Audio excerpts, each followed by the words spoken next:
Good morning. We want to share one of the beautiful concepts in the Bhagavad Gita and within the context of Sanatana Dharma or Hinduism as a whole. The beautiful light of the Bhagavad Gita is something everyone can appreciate, and we're actually better at writing out a systematic, exegesis on systematic theology than we are at sitting around and talking about something. But from other faith traditions, there might be this idea of how are people basically saved.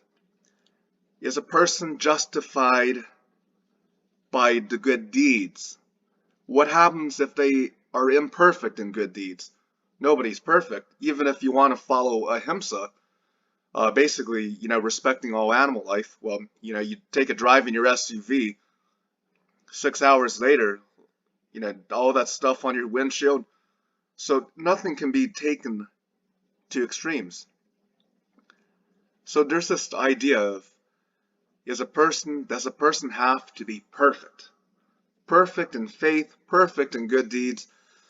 And usually this is a pivot where basically from other theologies, whoa, you can't be perfect all the time, can you now? Okay, can you spend, we say a man can't, you can't meditate the entire, well, some people can, but we don't think soul meditation, only nothing but meditation. This ascetic concept is also not the healthiest path. So what does the Bhagavad Gita teach about perfection, non-perfection, and perseverance? In the Bhagavad Gita, Arjuna, he proposes this question to the Lord. What happens to a person who has faith but doesn't persevere? They falter, they fall and they falter, they slip and slip and slip and falter from the path. They had the faith, but they falter. And Lord Krishna, God, answers that they have their reward. There is no eternal punishment for a person, and they will have a righteous reward, a righteous life, a blessed birth into righteousness, striving ever higher.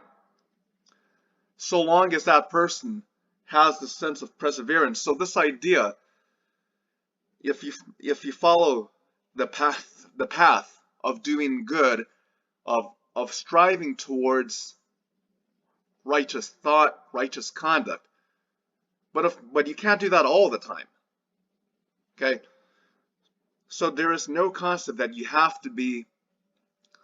don't have to be a perfect little angel. Okay?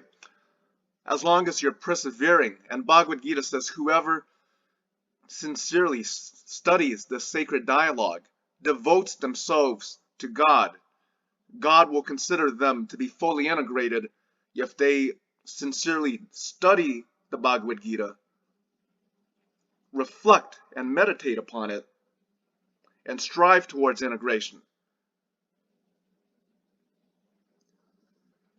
And one who seeks the fellowship and love of Lord Krishna and studies the sacred dialogue between his devotee Arjuna and God, the God will bless anyone who studies this text sincerely, in pure spirit and pure heart.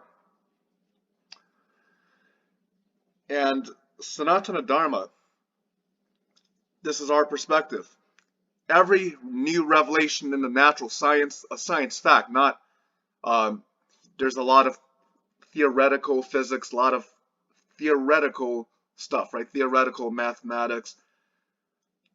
The revealed science fact is just the flip side of expanding our knowledge of theology.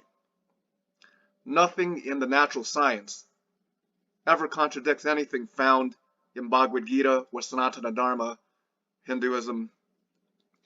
And so the adherents of the faith look to science. There's no fear of science. And science is the flip side of theology. And in the Bhagavad Gita,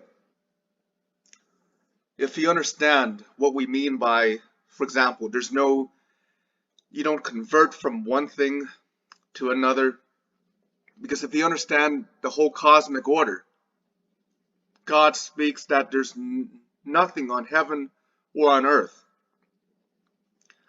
is apart from any other, from a dharmic perspective. So by the mere virtue of being a human mind, a human being, wherever you are situated on the planet, by virtue of your existence,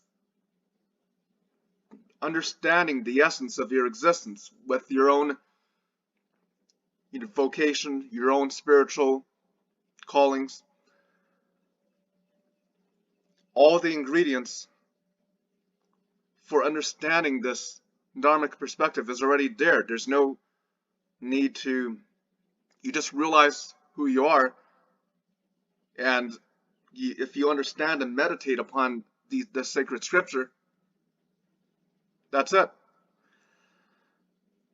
Persevering towards positive action, righteous dharma, you're on the path. You don't have to be perfect. You don't need to be perfect. And the Bhagavad Gita says clearly that those with faith, even if they falter and flail and kind of lose the track. They lose the trailhead, right? They lose the trail, they lose the track. They don't persevere. As long as you're striving, God will count and credit your righteousness, not how many times you flail and fail. It's a very important fundamental teaching.